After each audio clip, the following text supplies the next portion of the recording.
This is only a part of what should have been said. Many things have remained unsaid. What did we flee from? A personal account of shrinking lives in Iran and the responsibility of the survivors. When someone asks me about Iran, I find it impossible to give a simple answer. Not because I have nothing to say, but because I have too much. Where do you even begin? With the streets? The universities? The prisons? With a dinner table that grew smaller every year? With internet connections severed again and again? With air that made breathing harder? With buildings that collapsed onto the heads of ordinary people? With a passenger plane shot out of the sky by a missile? With a young woman killed over a few strands of hair showing beneath her headscarf? Every time I try to talk about Iran, I sense that any starting point is both legitimate and insufficient. Because Iran, in these years, was not a singular crisis.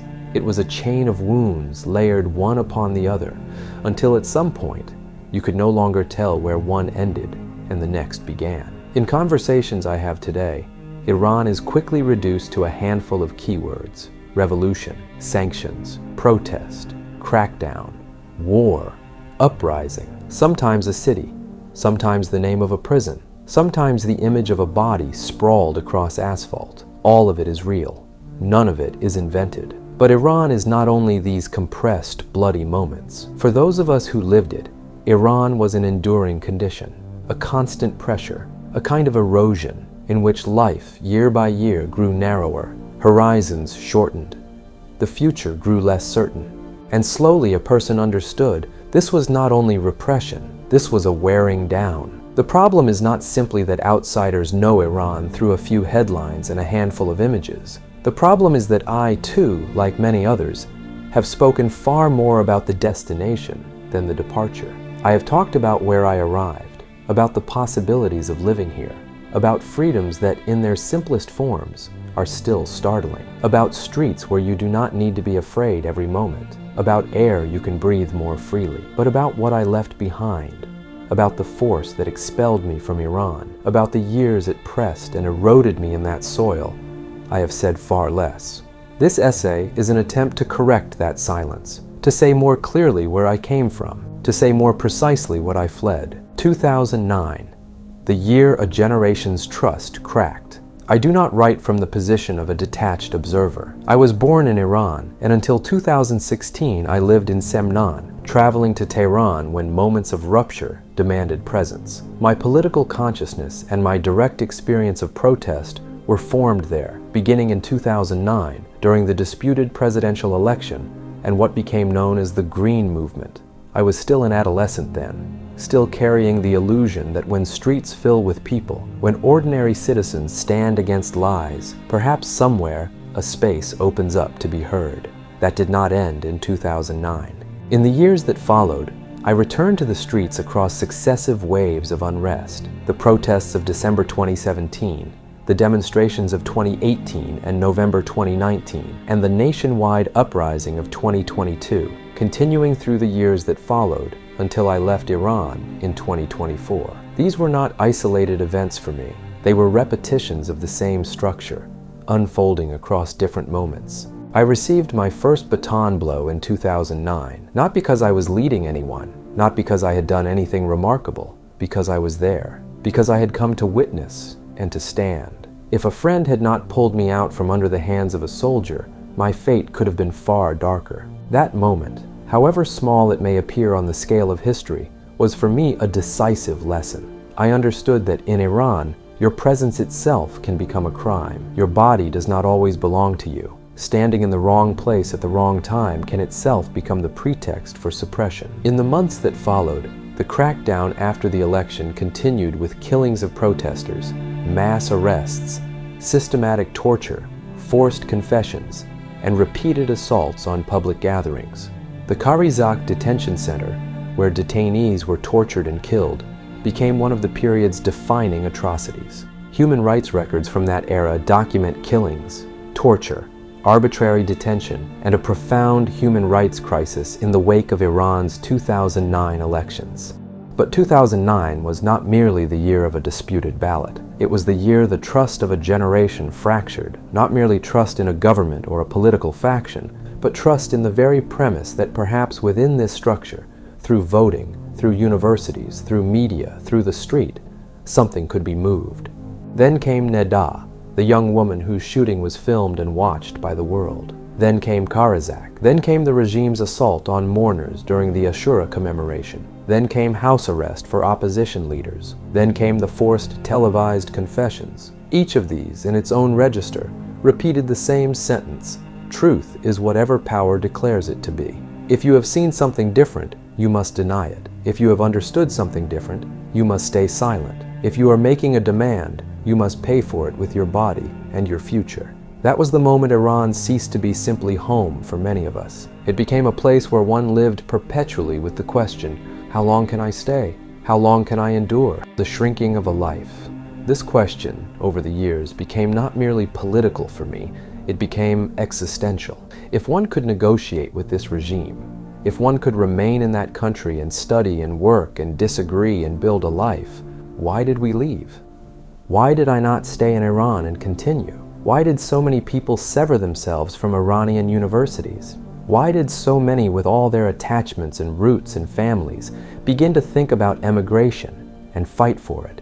People do not flee from a place where they can breathe, build, learn, and imagine a future for themselves, however difficult. Flight begins when life grows relentlessly narrower and possibilities, one by one, close down. In 2016, I moved to Tehran. Tehran for me was not simply the capital, it was the concentration of contradictions. A city where you could glimpse more possibilities, yet see the intensity of chaos, pressure, and instability with greater nakedness. A city where everything was compressed: hope, anxiety, competition, suppression, smog, poverty, class distance, and that constant sensation that everything stands on the edge of a precipice. Tehran, in the years that followed, became for me the center of the experience of erosion. A city that reminded you daily that this country was not administered only through direct violence, it was administered through the gradual exhaustion of the will to live. At the beginning of 2018, my partner Negin and I were able to furnish our first home with 13 million tomans, buying the essential appliances needed to begin a life: a stove, a refrigerator, a television, and a few other basic necessities. At the time, the US dollar was worth around 5,000 tomans, which meant that those 13 million tomans were roughly equivalent to $2,600. That figure, then, carried the meaning of a beginning, but only a few months later, the dollar surged to 19,000 tomans. In that moment, the same 13 million tomans had effectively collapsed to around $680. By the end of the year, the exchange rate had fallen back to around 13,000 tomans. But even then, the value of that money had still lost more than half its weight, dropping to about $1,000. Today, that same 13 million tomans would amount to only around $80 to $90 in Iran. This is not merely a personal memory. It is an image of the speed of collapse, of the velocity of humiliation inflicted on money, of how something that could serve at the beginning of a year as the basis for a modest life could, within months, become an almost weightless number. Behind the statistics of inflation and currency freefall, these moments lie dormant. Moments when a person understands that their plans are built on trembling ground, that the value of their time, labor, and hope can evaporate at any moment. When I speak of a shrinking life, I am not only speaking of poverty, though poverty was part of it. I am speaking of something deeper. The moment a person understands they are not only having less, but are being permitted to want less, to plan less, to imagine less, to be less certain about tomorrow. Desires are censored. The horizon recedes. Ordinary life plans become exhausting, uncertain undertakings.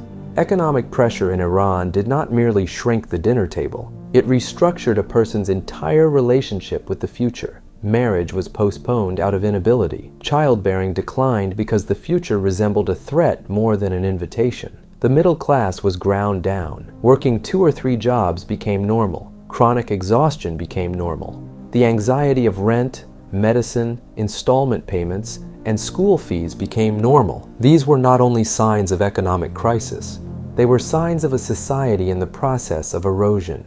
The world made small, At the same time, the world itself was made smaller. For me, the internet in Iran was never merely technology. It was a window, a capacity for seeing, for comparing, for understanding how people lived beyond these borders. When this window narrowed year by year, when filtering became routine, when connecting to the world became a furtive, costly, and unstable act, we were not merely deprived of a tool.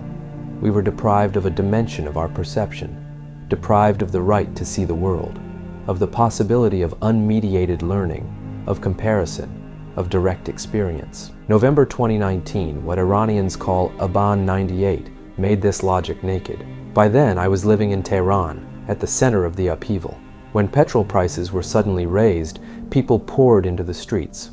What followed was not merely the suppression of a protest, it was an undisguised display of survival at any cost.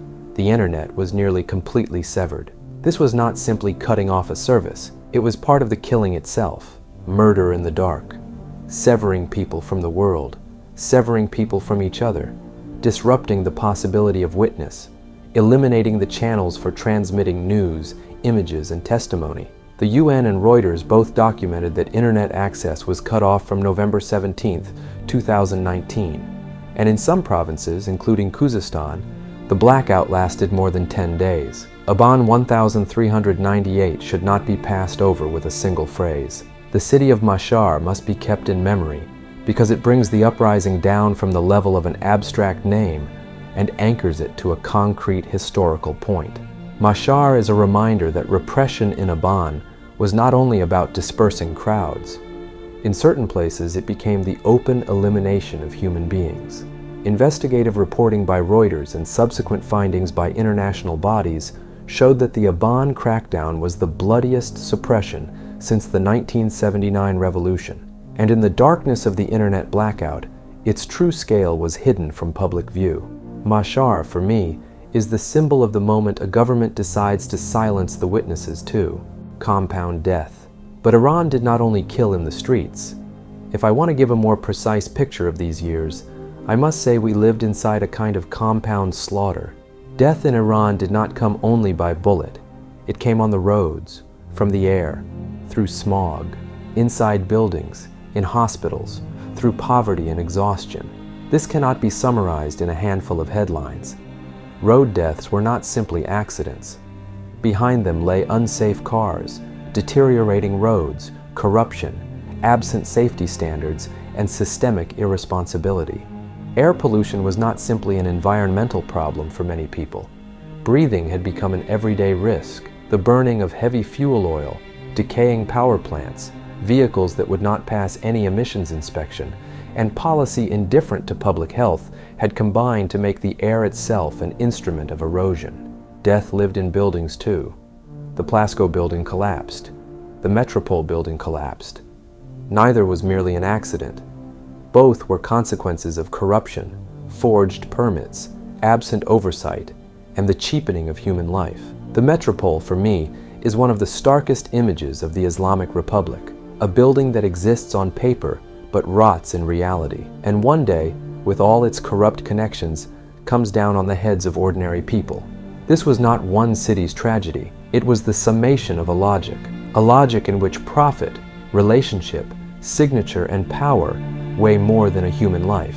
Death came from the sky as well. In January 2020, Ukraine International Airlines flight PS-752 was shot down by an Iranian military missile. For 3 days, the government denied it. 3 days of lies. 3 days of contempt for the families and for society. What has kept this atrocity alive in my memory is not only the crime itself, but the regime's relationship with truth. Truth, for this structure, is something to be managed, not something to be told. PS-752 was the moment this relationship was exposed with particular violence. The lives of 176 human beings carried no weight against the preservation of the official narrative. When the admission finally came, it did not come from responsibility. It was extracted under the pressure of undeniable reality. The COVID pandemic confirmed this logic again. The disease in Iran was not merely a disease. Politics entered people's bodies. Ideology entered treatment decisions. Many died in hospital beds in circumstances where they could have been saved. This was not simply incompetence. It was the direct translation of politics into death, just as in air pollution, in power cuts, in the deterioration of infrastructure, and in every other crisis. Policy expressed itself through the destabilization of the conditions for living. 2022, the ignition of accumulated grief. Then came 2022. The death of Mahsa Jina Amini was not a separate catastrophe. It ignited a storehouse of years of humiliation, rage, control, and pressure. The anger of the people that year was not about the mandatory hijab alone. It was about all the years in which women's bodies, streets, universities, the economy, the internet, the air, and the future had simultaneously been placed under pressure. As the uprising spread across Iran, one of its bloodiest days unfolded in Zahedan, where security forces fired on protesters and worshippers on what became known as Bloody Friday, killing dozens. Shortly after, in Kash, direct gunfire following Friday prayers left at least 18 dead. These two events remind me that in the margins of Iran, violence has always been more exposed and more lethal. In the same year, Sharif University of Technology was besieged. Students were corralled in the university parking garage, surrounded, chased down, and arrested. Reuters reported on images and accounts showing security forces pursuing students into underground parking levels, with dozens detained. The College of Fine Arts became a site of streets, and the student square filled with sounds of terror and rage. For me, these are not a few scattered scenes. A university which should be a place of thought and of futures was turned in a matter of hours into a site of pursuit, siege, and suppression. This moment clarifies that the regime is afraid even of students, of universities, of thinking, of gathering, of raising a voice. After that, even schools became unsafe. From late 2022 onward, the file on a wave of apparent poisonings at girls' schools was opened. UN experts wrote in March 2023 that more than 1,200 female students across 91 schools in 20 provinces had been affected, and that the government had failed to adequately protect them or conduct an effective investigation. The significance of this case, for me, lies not only in the events themselves, it lies in what it reveals. After the streets and the universities, insecurity had reached the schools. Even the space of childhood education was not outside the logic of intimidation. This means the shrinking of life had descended to its deepest layer, to the place that is supposed to be a site of growth and safety for children. The body as a political territory. The female body in the Islamic Republic has always been more than a body. It has been a carrier of orders, a site for the display of authority. The mandatory hijab is not simply a piece of fabric. It is a political project for inscribing power onto the human form. Behind this project stands a network of discriminatory laws, enforcement institutions, imposed social norms, judicial repression, and the policing of public space. Mahsa Amini's death did not invent this structure. It only laid it bare before all eyes. The fury of 2022 was the product of precisely this accumulation, years of humiliation, years of silencing, years of issuing edicts over another person's body. If I am to be honest about the shrinking of life, I must also say, this shrinking was not equal for everyone. Kurdish porters, coal bars, in the mountains of western Iran, fuel carriers in Baluchistan, Baha'is, Sunni Muslims, women, workers, political prisoners, families of the executed who sought only acknowledgement, each lived a more compressed, more acute version of this general pressure. For the coal bar, the border was not merely geography, it was a permanent zone of danger. For the fuel carrier, work was not merely work, it was walking the edge of death. For the Baha'i, citizenship was never complete. for Baluch and Kurdish populations, poverty, discrimination, and security state logic were stacked upon each other. This is why Zahedan and Kash, in my memory, are not simply the names of two cities. They are reminders that at the margins, suffering is typically multiplied. The debt of survival. I was fortunate to survive. Though, if I am honest, there are moments I do not know whether to call it fortune or its opposite. Because surviving does not always feel like victory.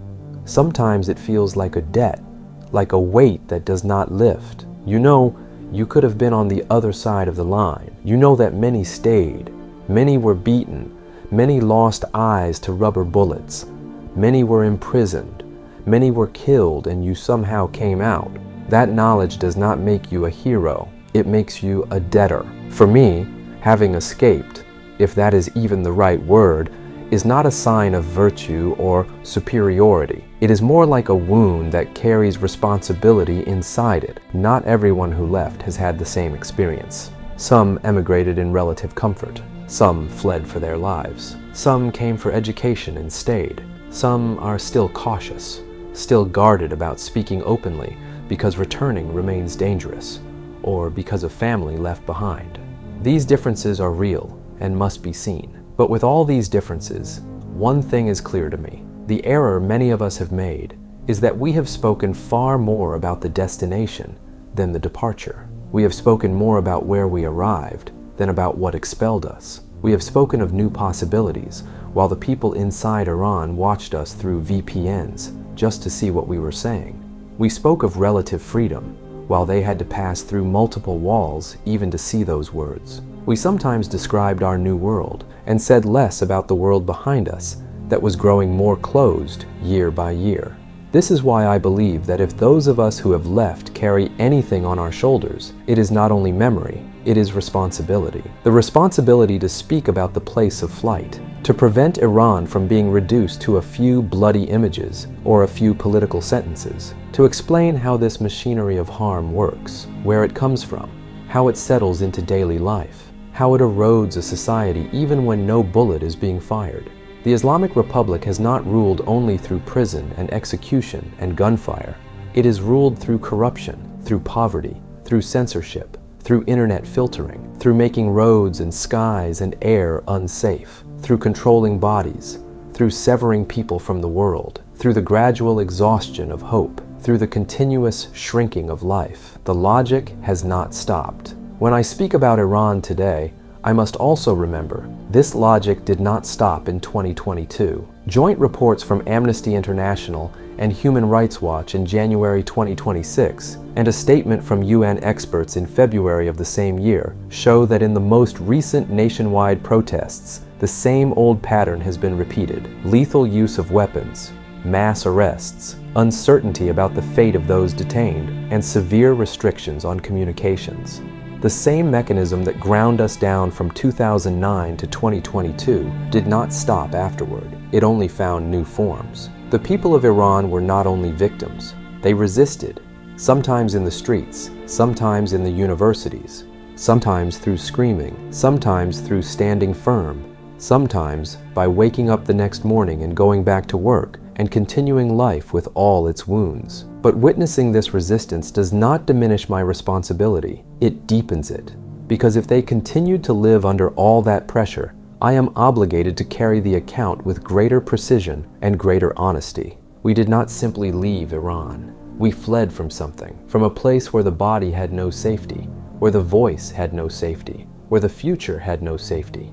From a place where you could be beaten with a baton in the street, hit by birdshot in a protest, besieged in a university, killed in the darkness of an internet blackout, brought down from the sky by a missile, buried under an avalanche of corruption, forced to breathe poisoned air, sacrificed to substandard roads, made to pay with your life for ideological decisions in a hospital, terrorized by mass poisonings in a school, and cut off, year by year, more completely from the world. We came from a place where hope did not erode in a single moment, but drop by drop was made lighter. We came from a place where life did not only become harder, it became smaller. This is the truth of where we fled from. and this must be told to the world.